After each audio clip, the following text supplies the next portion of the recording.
Science fiction films can be vessels to tell audiences anti-war messages to warn them about the dangers of the never-ending cycle of war. Most sci-fi films tell war stories, and through these films, anti-war messages are told that serve as warnings of the dangers of future wars if the vicious cycle of war doesn't stop. The film Starship Troopers from 1997 is a sci-fi film set in a future where humanity battles insectoid aliens. The film uses a type of voyeurism to show the dangers of the vicious cycle of war through military propaganda ads that use dark satire to show a bleak future. Next, the film Slaughterhouse-Five from 1972 blends science fiction and war elements to explore the surreal experiences of a soldier who becomes unstuck in time and witness key moments of his life. The anti-war messages appear in the absurdity of war and humanity's inability to break the cycle of war. Lastly, the film Star Wars Return of the Jedi from 1983 tells a story of good versus evil between the rebellion and the Empire, and Luke Skywalker confronting his father, Darth Vader, seeking to redeem him and bring balance to the Force. George Lucas uses his anti-war sentiments to tell the story of breaking the cycle of war and choosing love over violence. While all of these sci-fi films are about war, they create an anti-war message to warn the audience that it is critical that we break the seemingly never-ending vicious cycle of war. Each of the three films has strong examples of why the never-ending cycle of war has to be broken.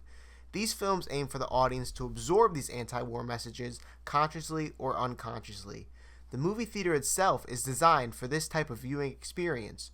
Laura Mulvey explains in her article, Visual Pleasure and Narrative Cinema, how the, quote, extreme contrast between the darkness in the auditorium and the brilliance of the shifting patterns of light and shade on the screen helps promote the illusion of voyeuristic separation, end quote.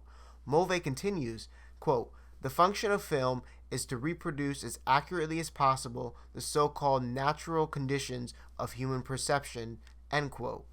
This exemplifies how the audience is conditioned to absorb what is portrayed on screen.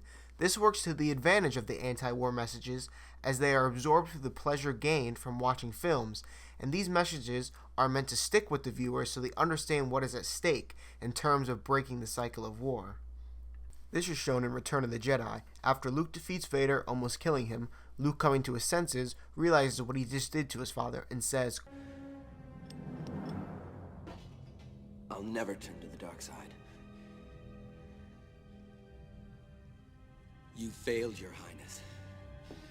I am a Jedi, like my father before me. This ultimately leads Vader to saving his son and killing the Emperor before dying in his son's arms.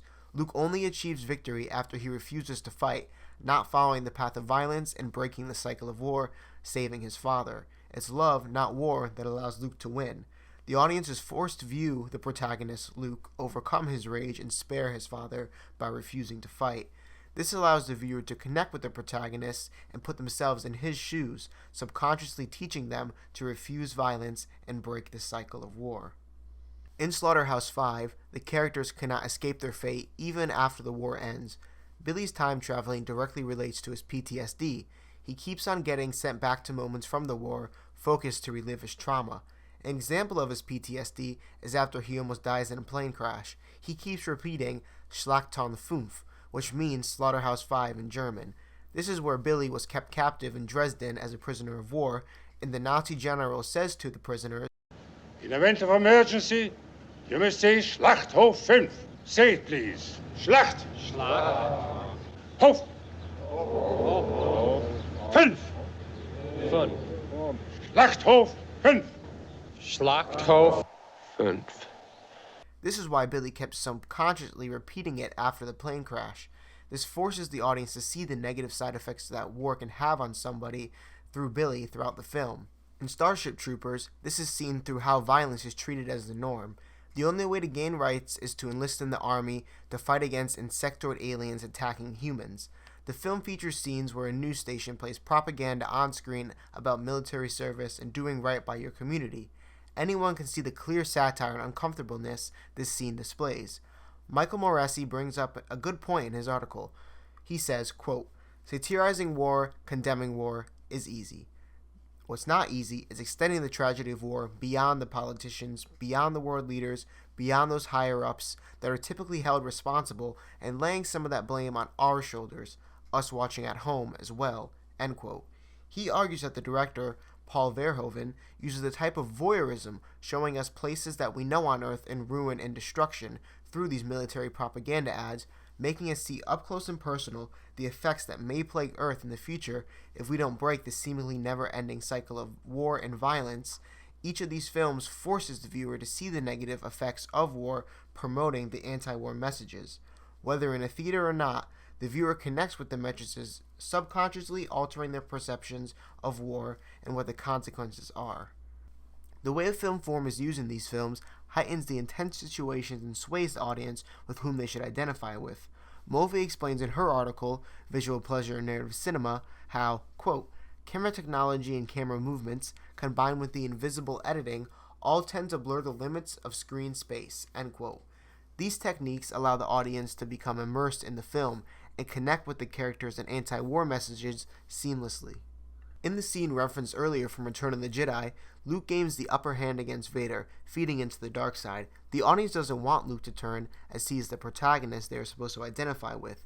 The camera is at a low angle pointing up at him, showing Luke has power over the audience, causing them to fear him and feel disconnected from him, as he points his lightsaber at his father, the person who he was supposed to be saving. Once he rejects the dark side and refuses to kill Vader, the camera, therefore the audience, is brought back to eye level with Luke, reconnecting their investment in him as the protagonist as he makes the right decision to spare his father. This simple camera technique conveys a lot and helps sway how we should feel about Luke's decision. They know the right decision is made by sparing Vader, not allowing the cycle of war to continue, not only by the camera angle, but also by the triumphant musical score in the background. In Slaughterhouse-5, editing is used as the main way to seamlessly blend fantasy with reality. This happens when Billy is on the planet Tralfamador.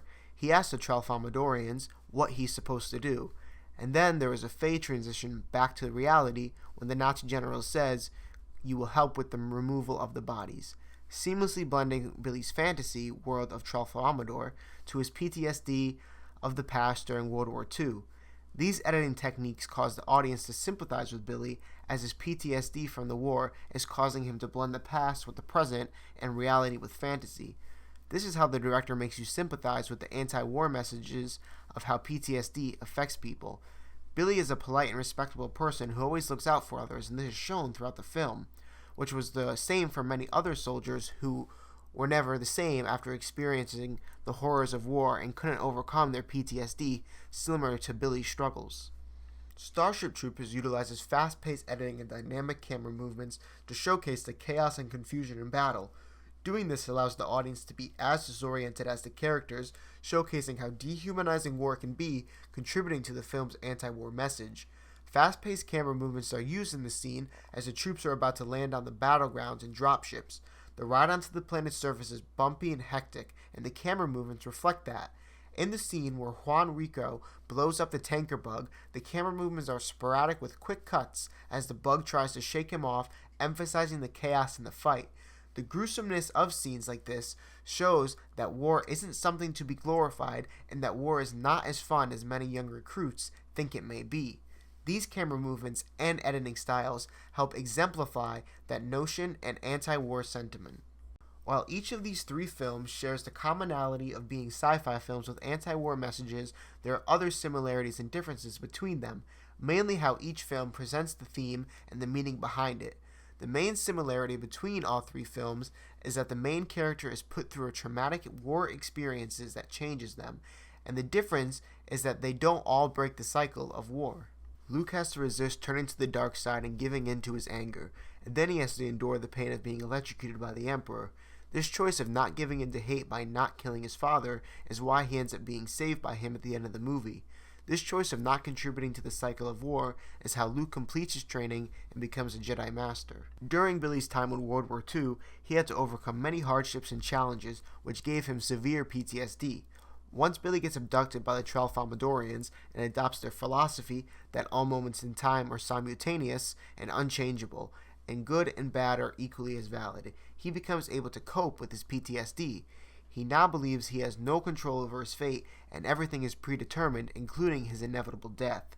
He He is now changed through their philosophy and realizes that the terrible things he experienced during the war were meaningless, including the war being meaningless itself, which connects to the anti-war message of the film. Billy doesn't break the cycle of war, but he does break the cycle of war and turmoil that he battles with throughout the film. In Starship Troopers, Rico joins the military, ambitious and arrogant to the gruesome nature of war. Throughout the film, he realizes that war is not how the government's military propaganda ads made it out to be. He sees many of his comrades die, and this changes him into the hardened soldier who starts to question the government propaganda. He grapples with the ethical implications of war and gaining citizenship in a society that glorifies military service. These changes affect Rico throughout the film, but ultimately, he continues on as a soldier, showing the recursive nature of war and how war continues against the bugs since the cycle was never broken. Luke is the only one who is able to break the cycle of war. Billy begins to cope with his PTSD on Tralfamadore and break the cycle of violence and turmoil in himself, but can't stop wars from continuing since his son becomes a soldier. Rico fails on this front, showing the dark and bleak future that Starship Troopers warns the audience about. Another difference is how these films present the anti-war theme. Lucas wrote all of his Star Wars films as an allegory for the Vietnam War. Daniel Immerwahr writes in his published essay, quote, Lucas didn't stumble onto these themes. He started writing the original trilogy during the Vietnam War. That war haunted him, and Star Wars was his response. Lucas hated the war and strongly opposed it. The Make Love Not War anti-war slogan popular during the Vietnam War can be attributed to Luke choosing the love of his father over the violence of war, tying into the anti-war message.